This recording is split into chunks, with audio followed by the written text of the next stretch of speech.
You're welcome to another episode of Health Africa on AAU TV. I am Isabella Teta Henakwa, and in this episode, we'll be discussing the various strategies that are put in place in the country Ghana to fight against HIV/AIDS. As we are approaching the month of December, the first day is dedicated to celebrating World AIDS Day, and this year the theme, both globally and nationally, focuses on collective action and human rights, respectively. Today, we are joined here by two officials from the West Africa AIDS Foundation, WAAF, to help us discuss specifically the theme for Ghana, which is Take the Right Path. I'll introduce our guests to you after this short break. Please stay tuned.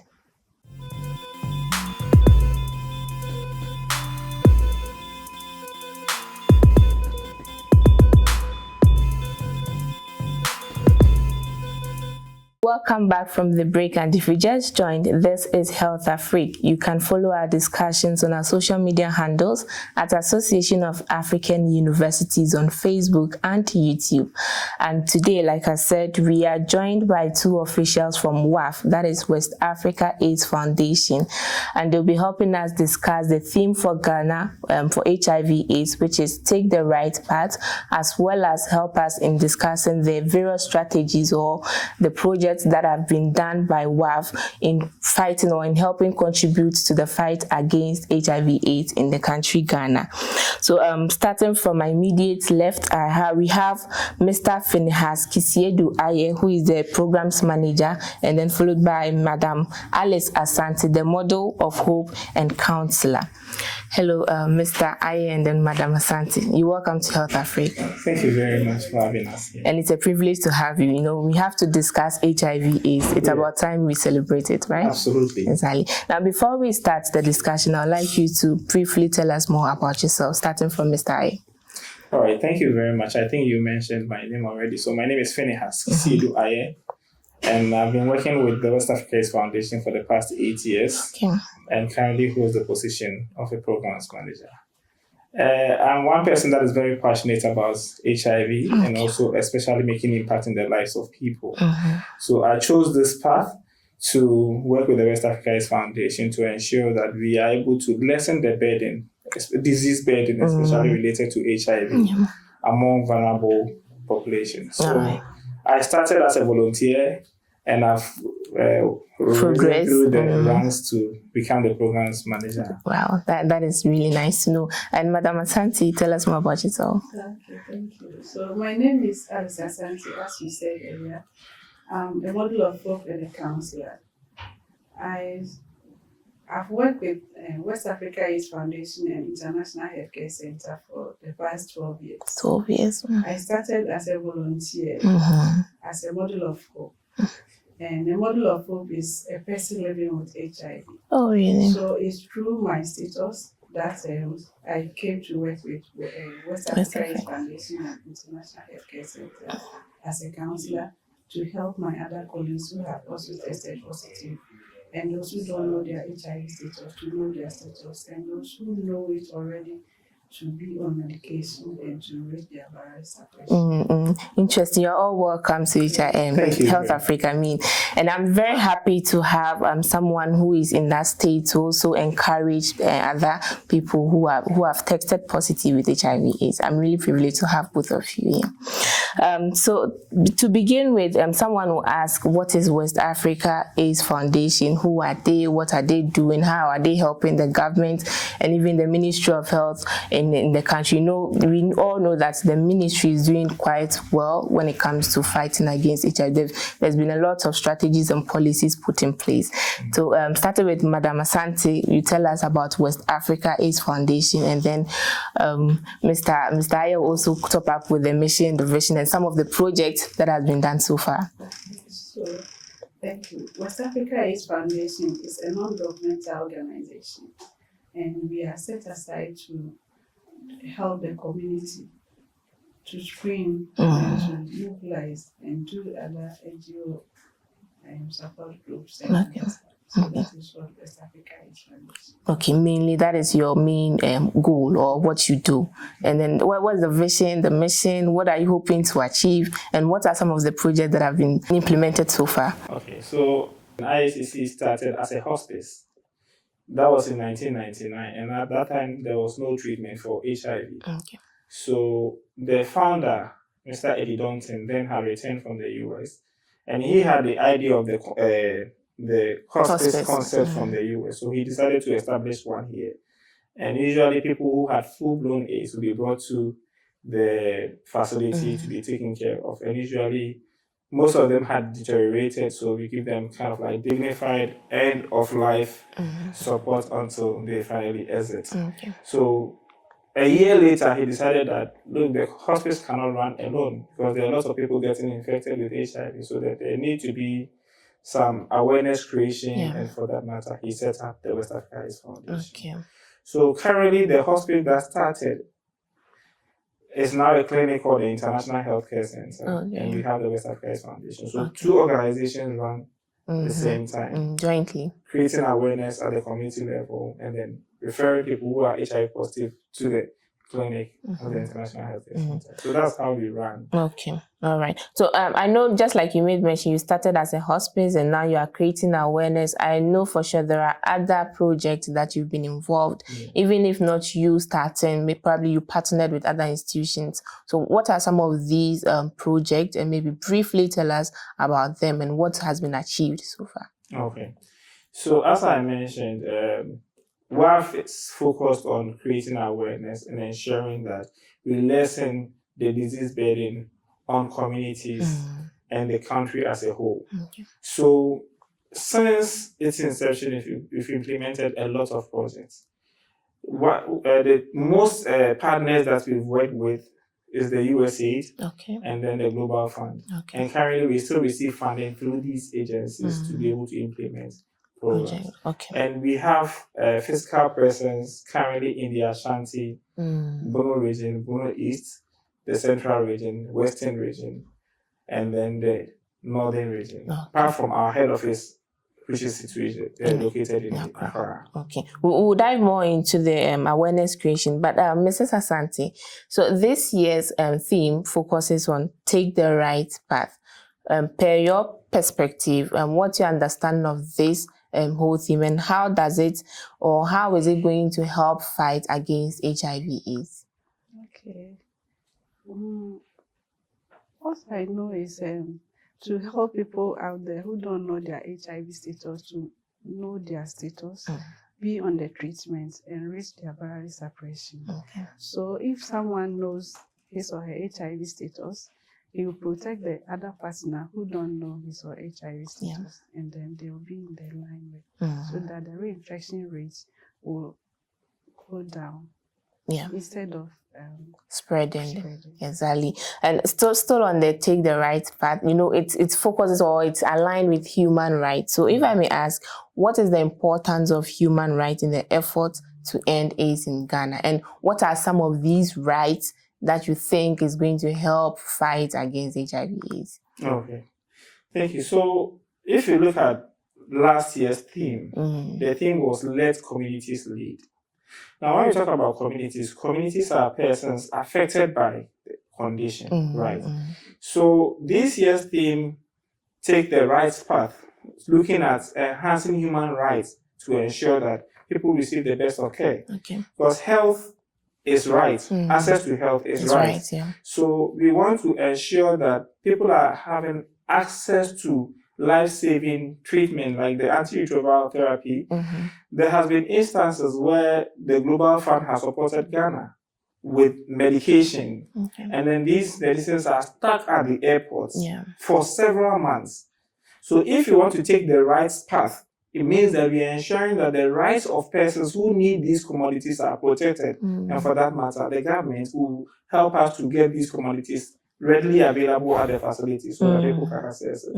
And ensuring also that we remove all human rights barriers, stigma and discrimination, denial of access to treatment, abuse of people who are marginalized, every other thing that serves as a barrier to people enjoying the full rights they have should be focused on ensure that we limit those barriers to enhance access to care and treatment. Very, very true.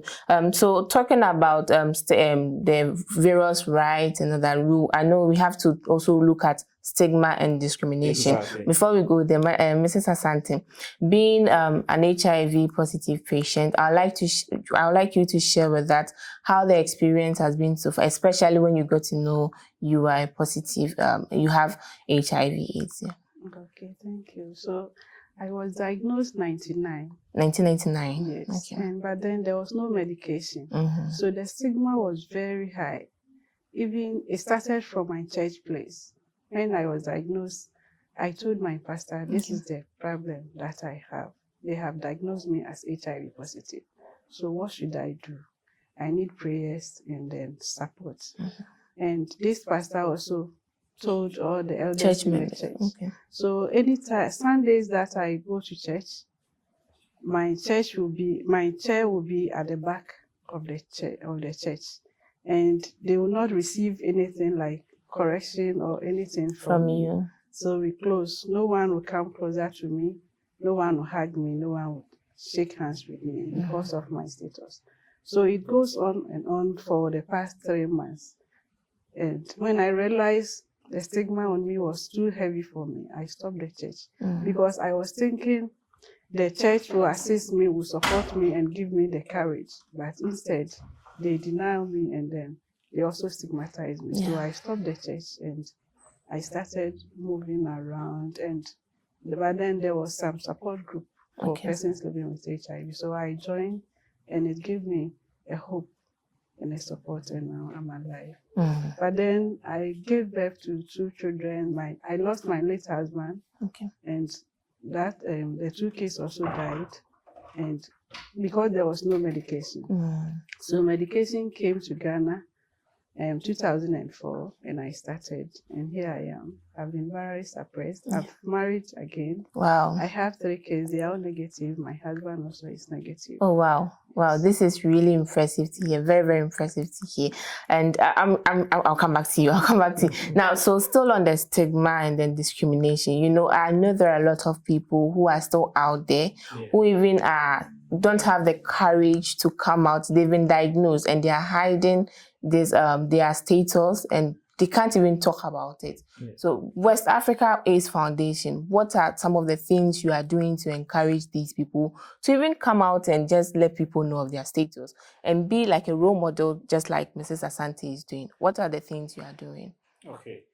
So as an organization, we keep on creating awareness, and especially around stigma and discrimination. Because if someone is HIV positive, it doesn't mean that the fact that you look at the person is going to give you HIV. And we should be able to treat HIV as any other condition like malaria, you know, or like hypertension. If you have these conditions, they are not airborne diseases. So somebody cannot just give it to you, right? So at the community level, we go into the communities, we create awareness on social media and every other platform that we have. We use it to create awareness, especially around stigma and discrimination, to let people know that everybody can be HIV positive. Because it's not written on the foreheads of anybody, right? So treat everybody with dignity and respect. And for that matter, we are trying as much as possible.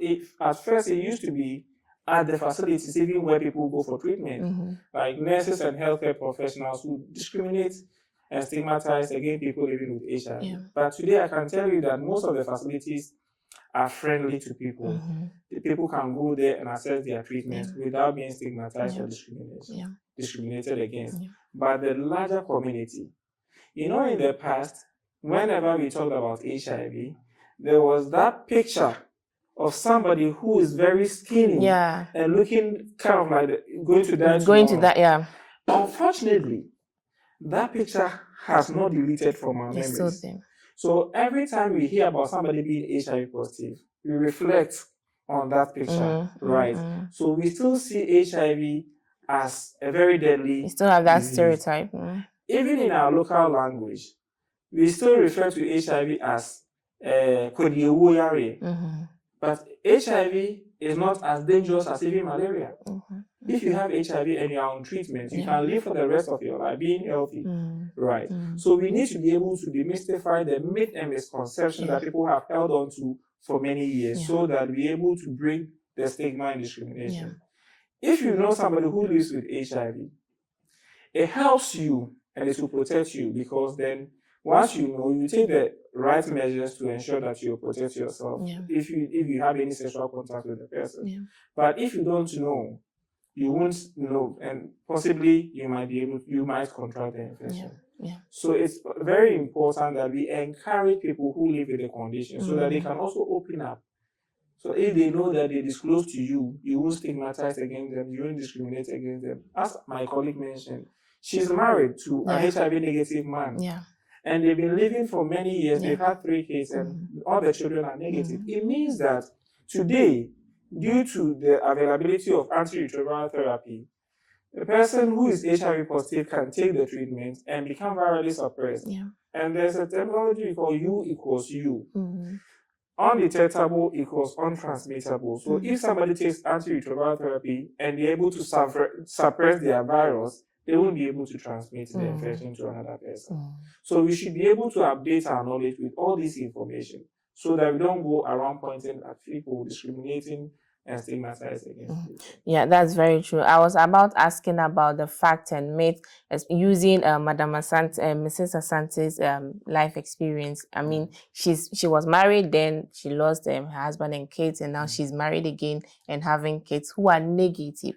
My question was, how is that possible? I'm sure if you go out, especially to the rural areas, and you are saying there's somebody who say, you are telling lies, you just want to convince me because you are HIV positive, so your kids should obviously have it, but you are saying no, they are negative. I'm sure they'll be asking, how is that possible? You've touched on that, but I would like you to, in a layman's term, explain how an HIV positive married to an HIV negative patient, or someone who does not have HIV, still can give birth, and the kids will be very free to HIV.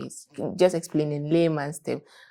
Okay, I thought Alice was going to talk about that. Yeah, I would also come in. Okay, so if we say a discordant couple, and now that I'm HIV positive and my husband is negative, now we have a medication called PrEP. So my husband, who is HIV negative, will also test again every 3 months. He will test to know his HIV status, and he will be on the PrEP for his life. For the PrEP, we have the ones that you take when you want to have sex, and we have one we take daily. So you will choose the one that you prefer taking. And because I'm taking my medications daily and I've reached virally suppressed, when we say you are suppressed, meaning your virus has gone so low that you can't infect, you can't transfer the virus to somebody. And that is why you can have sex with your husband, and then you can have that negative baby. And now the government of Ghana also have a program called EMCTC. So any mother who is pregnant will be screened to know her HIV status. And if the mother is positive, the mother will be on the medication to prevent the unborn child from getting the HIV virus. And when the child is born, we have a prophylaxis for the child. The child will take that prophylaxis for 3 months, and then we will do the lab for the baby when the baby reaches 9 months. And when the baby is up to 18 months, we will do another HIV test for the baby. And if the baby is negative, then we will repeat the test in 5 years. And then we set the baby that is negative. So from your submission, I see commitment, I see support, because if someone is not willing to support you and be with you, the person is not going to even get closer to you. We'll talk more on that. Maybe you have something to add to what Madam Asante said. Yes, so what I would say is, as she mentioned, we have a national program called the EMTCT, that's Elimination of Mother to Child Transmission. So ensuring that we eliminate HIV transmission from mothers to babies, either the unborn baby or the lactating babies. So the national program requires that every pregnant woman will have an HIV test done during prenatal or doing antenatal or postnatal. So once they test and they are positive, they are put on treatment, and they have to take these treatments holistically. They are followed closely to ensure that they are taking the medication. Before they give birth, they ensure that they have achieved viral suppression so that they are not able to expose the babies to the infection. But every baby born by an HIV positive woman is termed as an exposed child or exposed infant. For that matter, we put these children on prophylaxis, as my colleague mentioned, to prevent an infection. So the prophylaxis is given on the day of birth, right from the very day the baby is born. The baby is put on prophylaxis for a period, and then the baby is monitored, tests being conducted. We have what we call the infant diagnosis test that is being done on the child to ensure that they've not picked the virus. And this is repeated up until 18 months and later after 5 years. After 5 years. So the issue about the mother, the woman being positive and the partner being negative, as Alice mentioned also, is that as long as the woman is taking her medication and she's virally suppressed, sometimes the man doesn't even need to be on pre-exposure prophylaxis. The man can just be fine with the woman being negative. And this is proven. The woman being positive, but with the less... being positive, but with the suppressed viral load. Yes. And this is proven globally that anybody who is virally suppressed will not be able to infect their partner. I mean, the medication is able to reduce infection by 99%. So, I mean, it is a good news for all of us to know that anybody can get married to an HIV positive person as long as the person is on treatment and is virally suppressed. The conversation is getting much interesting, but we'll go for a quick break. When we come back, we'll look at some of the milestones that the country has achieved, the challenges, as well as how people can support your initiatives. We'll go for a quick break. We'll be right back. Please stay tuned. Explore a whole new world of exciting visuals with AAU TV. Get ready for a mix of interesting talk shows, interviews, discovery documentaries, and news on AAU TV. It's not just about watching TV, it's about experiencing something special. AAU TV reaches over 25 countries in Africa, bringing you a blend of knowledge and fun. Learn about different cultures as you enjoy the shows. If you have events or want to showcase your business, we've got you covered. Watch AAU TV free-to-air channel on satellite. Connect with us on Facebook, Instagram, and X, formerly known as Twitter, at AAU TV. Reach out on call or WhatsApp us at +233 26 629 6601 or +233 20 399 5210. AAU TV, the voice of higher education in Africa.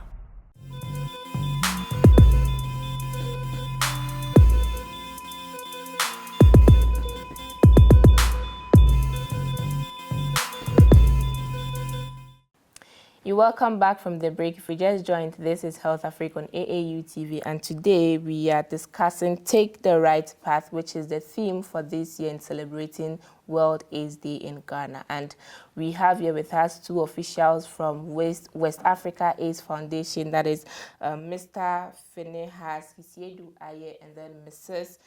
Alice Asante. Before we went on break, we were discussing how an HIV/AIDS positive patient can still marry and give birth and they will all be negative in terms of their status. Mr. Aye and Madam Asante, thank you for sticking with us. Thank you. Right, so continuing with our discussion, let's look at so Madam Asante, you made mention that when you were diagnosed, that was in 1999, the country had no solutions, there were no medication, but currently we all know that there's availability of the antiretroviral therapy. That's a medication directed or given to patients or people with HIV/AIDS. Aside that, I would like to know what are some of the alternative strategies or alternative solutions available for patients who have HIV/AIDS. Thank you. Okay, so for those people who know their HIV status and who are taking antiretroviral medication, once you've been diagnosed as HIV positive, it's very, very important to take your medicines as prescribed. Yeah. And when you take your medicines well, you reach your viral suppression, whereby you have your full energy, your full strength, and there will be no, small sickness that can knock you down. And then also, you can do anything. If you want to give birth, you can give birth, and you can work to support your families as well. And then also, you can do anything for yourself. And we have some people who don't know their HIV status at all, and they don't want to know it at all. So those are the people I want to encourage, that they have to know their HIV status. Though HIV testing is not by force, but it's very important for everyone to know his or her HIV status, so that you know your stance. If you are positive, you better start the treatment, as I've been on it and I've reached my suppression for the past 10 years. And we are also appealing to the government that those of us who are HIV positive, if government will support us when it comes to the labs, the monitored labs, because when you are being diagnosed, you have to do some monitored labs. That's the viral load, the CD4, kidney, liver, Hep B, and other stuff. And a lot of the clients are the poor people who can't support at all. And because of that, they are taking the medicines, although, but they can't monitor their labs. And it's not really helping the doctors to do their work well. So we are appealing to the government, if government can also help the lab, so that the people can, take their medicines well and be in a good stand. So if I'm to sum up what you are saying, so the alternative solution is patients being committed to their medications, and then also with the lab side, government should come in and support, especially with advanced lab equipment. So picking on that, currently, we are developing when it comes to technology. There are new models of equipment and all that. So we are talking about the milestone the country has achieved. Being in the system, what are some of the things that you think the government has done in order for us to get to the standard of fighting against HIV/AIDS in the country? Okay, so when it comes to the fight against HIV and AIDS in Ghana, I think that Ghana has been one of the model countries. There is what we call the international best practice. And so whenever there are new innovation, Ghana is one of the countries that is quick to adapt to the new technology and innovations. Apart from the fact that we have antiretroviral therapy in the country that is supporting persons living with HIV, and to be specific, these medications are free of charge. So patients or clients don't have to pay money to get access to antiretroviral therapy.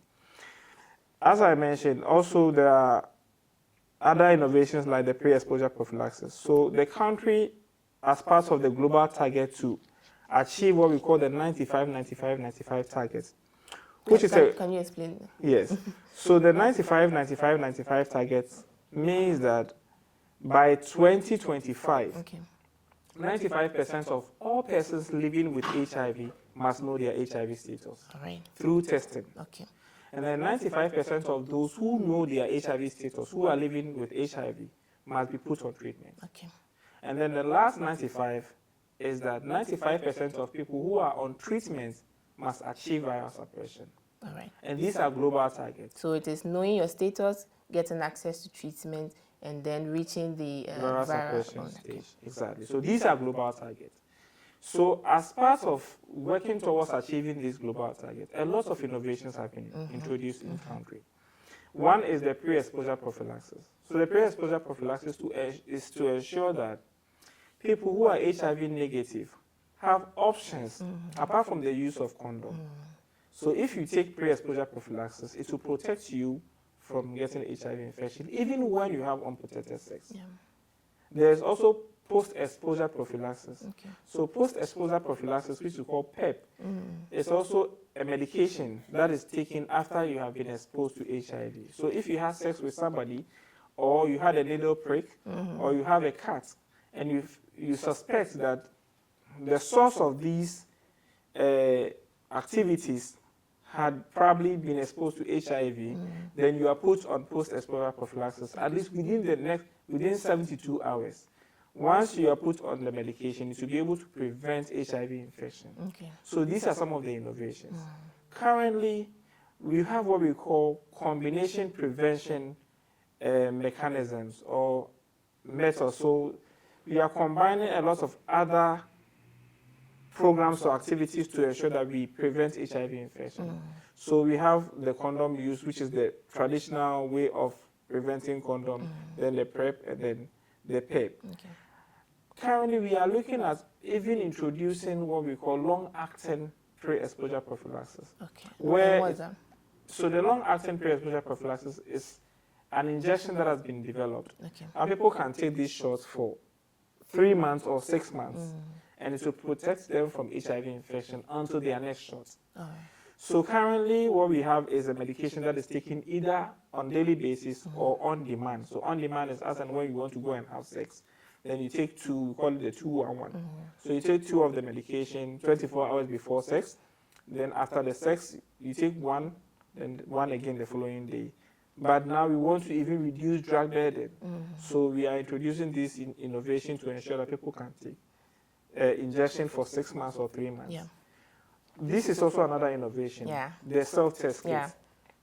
Previously, if you want to do an HIV test, you have to go into the facility, walk into a health facility for a healthcare provider to conduct the test on you.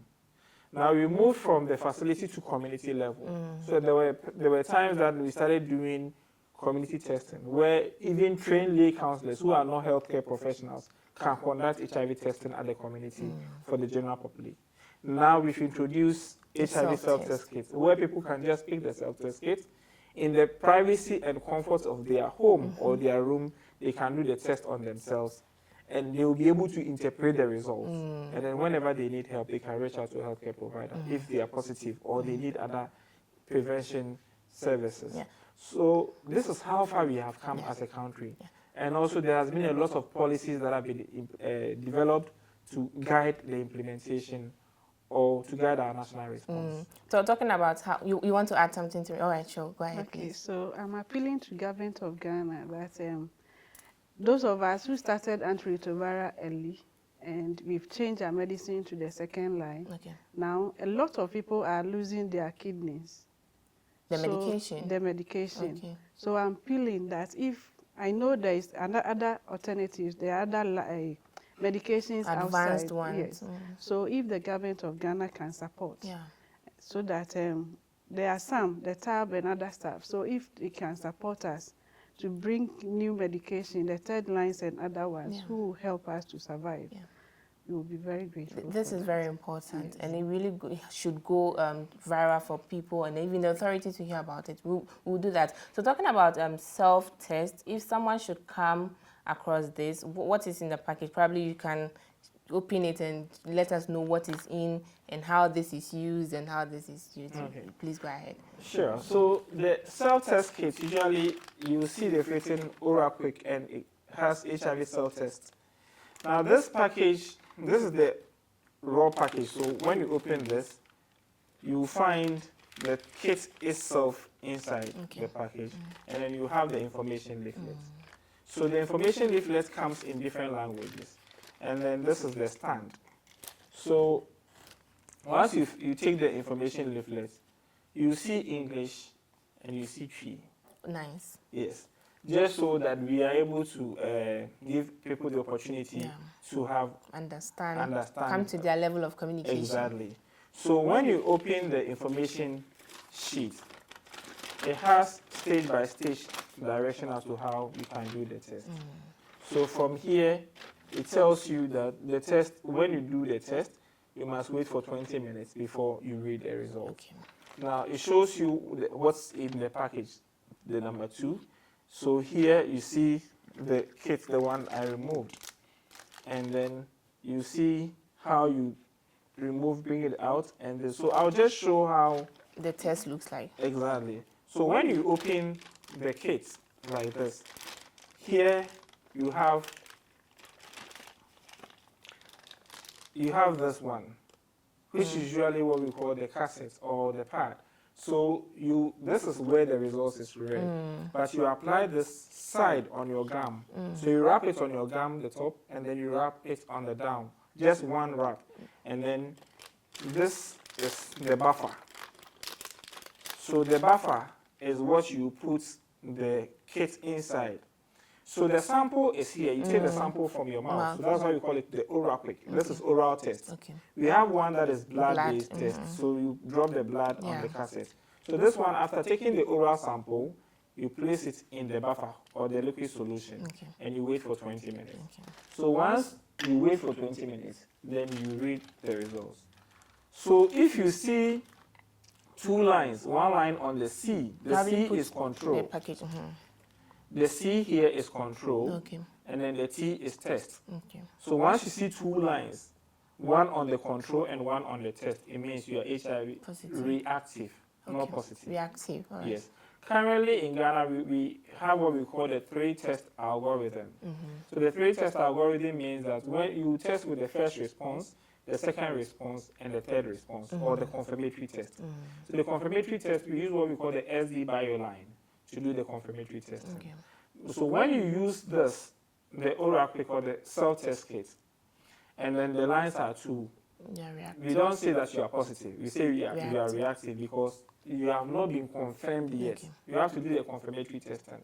Sometimes the kit can pick other conditions, or depending on the condition in your mouth, say for instance, if you've taken alcohol, or if you've eaten, or you've brushed your teeth, in a short while before you did the test, it can react. So it might not give you a true result. So you make sure that at least in the next 30 to 40 minutes before you take the test, you don't eat, you don't brush your teeth, you don't take alcohol before you do the test. So once the line is 1, only on the C, it means you are non-reactive, and non-reactive means that you are not HIV positive or you are HIV negative. Once you have 2 lines, which is reactive, then you have to speak to a healthcare provider.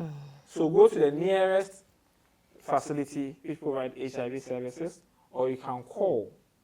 And as an organization, we have a clinic, as I mentioned, so you can call the International Healthcare Center, and we will provide all the needed assistance to you. And if you are reactive, we will provide the confirmatory testing for you. And once we confirm that you are positive, we will link you to treatment immediately at our facility. And so I see the government is doing quite a number of things, as well as many institutions like WAAF. Now let's look at the challenges, starting with Mrs. Asante. So being a counselor, I know you are going to, there are obviously ways you are going to face some challenges trying to counsel people into, just moving out from their shelf and accepting their status. Share with us some of these challenges you face when counseling people. Thank you. So, as I mentioned earlier, because I'm HIV positive and I've been on medication and I'm fine. You see me, if I didn't tell you my status, you might not believe I have it. So based on that, even if I disclose to some people when they are positive to accept their status and then take their medication and be as I am, they don't believe it. And some people they will fight when you disclose their status to them, especially the couples. Some people will call their partners to come and do the test instantly for them to know that if it is the spouse who gave it to them. And there will be a little misunderstanding here and there. And a lot of people also don't believe their status. They will call their pastors that this is the case. So they want their pastors to intervene. And because they don't believe, they are in a denial, they will not take the medications too. Some people even will, snub you at the facility that, who are you to tell me I am HIV positive? I know I'm not HIV positive. I'm a Christian. So how can a Christian get, test HIV positive? And some people also don't want to take the medications at all because they believe in the herbal medication. So they will go to the herbalist for the herbal medicines, and by the time they realize, they get to the full-blown AIDS. And so when their family members are bringing them, the person can't even walk. They can't talk, they can't do anything for themselves. So we are still helping for those who have tested positive to accept their status. So if you test positive, we will not force you to take the medicine. We will give you the chance to go and think about it. And if you are ready to start the treatment instantly, we are also ready to give you the medicine, because the medicines are free. And we have some mothers who also willingly give it to their unborn children because they are in a denial state. So with those mothers, we sit down with them, do the education for them, and then they will understand and they will take their medicine. Though it's difficult for a newborn baby to be on antiretroviral for the rest of his or her life. So we have to counsel them well so that they can adhere to their medications. We have some children who have been on the medicine for 20 years. Some have finished the university and other stuff, and they are working. So we are still doing what we can do.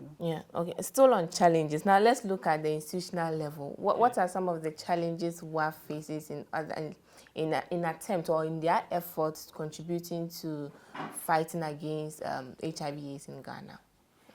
All right. So most of the challenges, I would say, is financial. You know, and we are looking at domestic funding. Currently, most of our interventions are donor funded.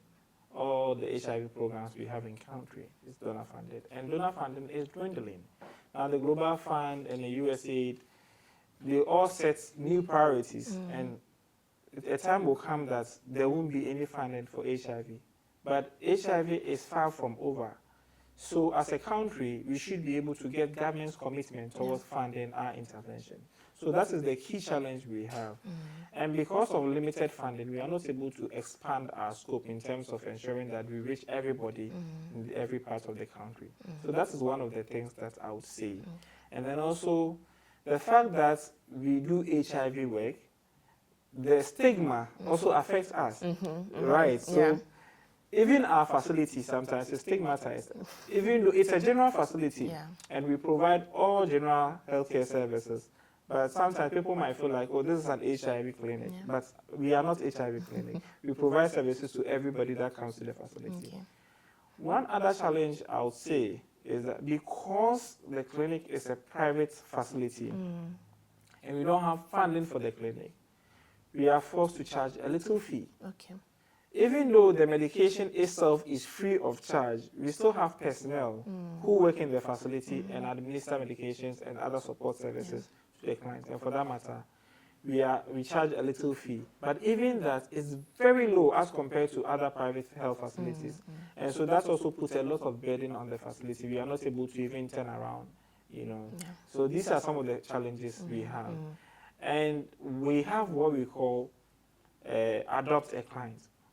So most of the clients still prefer to come to our facility because of how friendly and accommodating the facility is.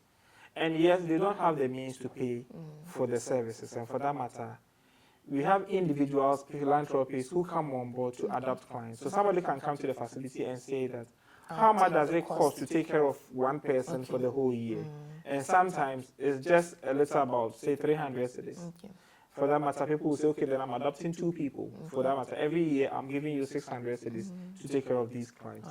So that is one of the initiatives that we have, that people can come on board to also support us by adopting clients at the facility.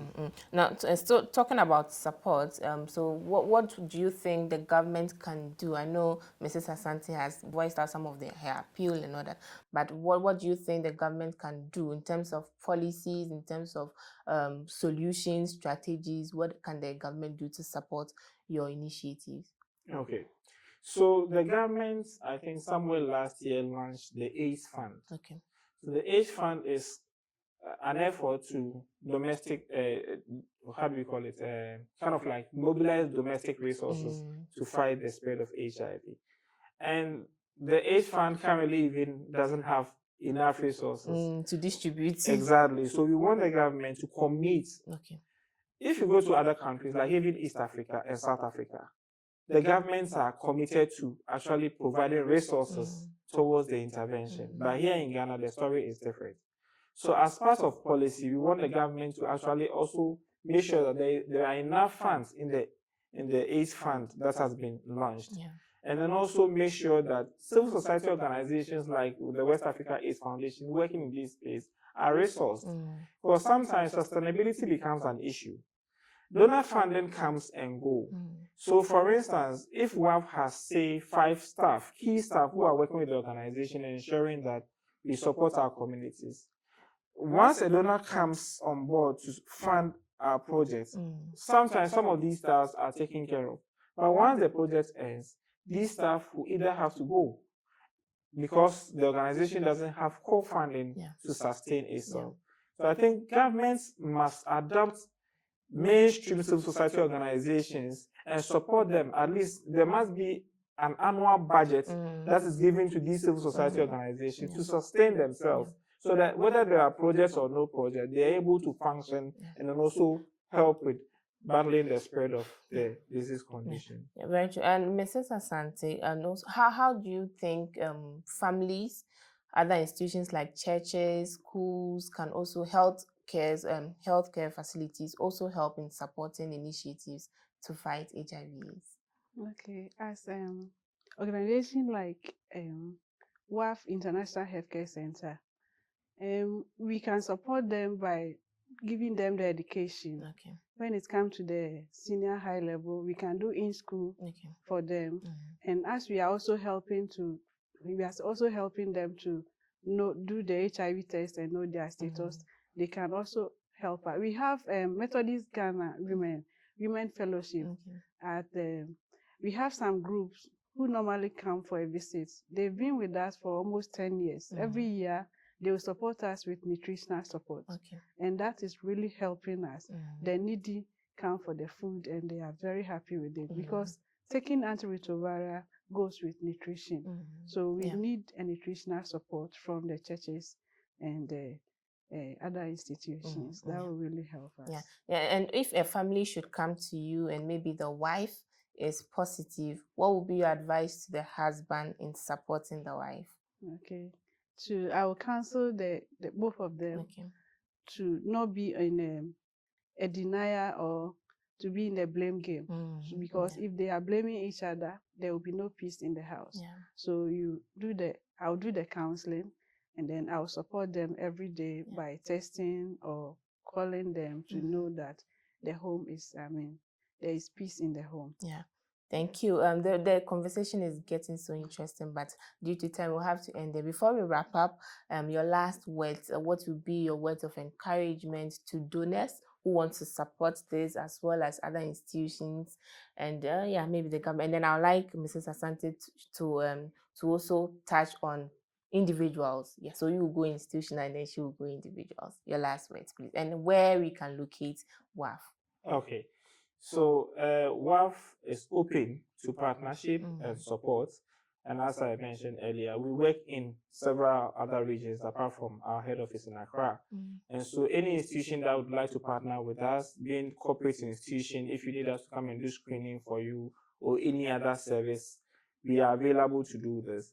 And then also we reach out to donors also to come on board and support. And as I mentioned, the HIV epidemic is far from over. It's not over yet because on a daily basis, people are getting infected with HIV. And I don't know if you read about the new infection rate this year. In the first 3 quarters of this year, there are about 35,000 people who were diagnosed of HIV.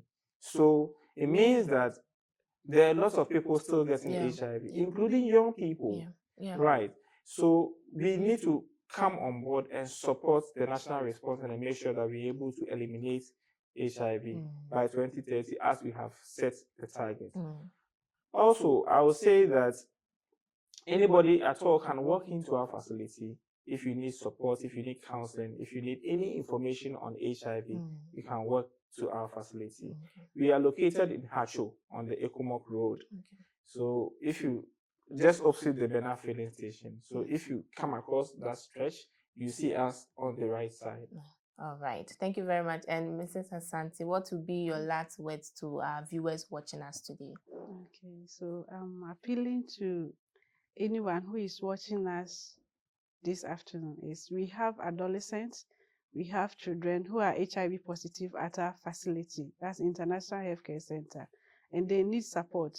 They are on their medication, but nutrition is a bit difficult for them. We have students who are in school taking their medicines, but it's difficult for them to support themselves. Some are orphans, so we need individuals to support, who are ready to support. You can walk into WAAF ISCC at Hacho to donate anything, whether in kind or anything that you have for us. We will be grateful. All right. Thank you. Just to mention our social media handles. So we are on Facebook, we are also on Instagram and LinkedIn, and you can just search WAAF IACC. And also our website is waafweb.org, and you'll find us every information you need about the organization. All right. Thank you very much, Mr. Finehas Siedu Aye, and then Mrs. Alice Asante for sharing your insights, sharing your experience, and also encouraging us.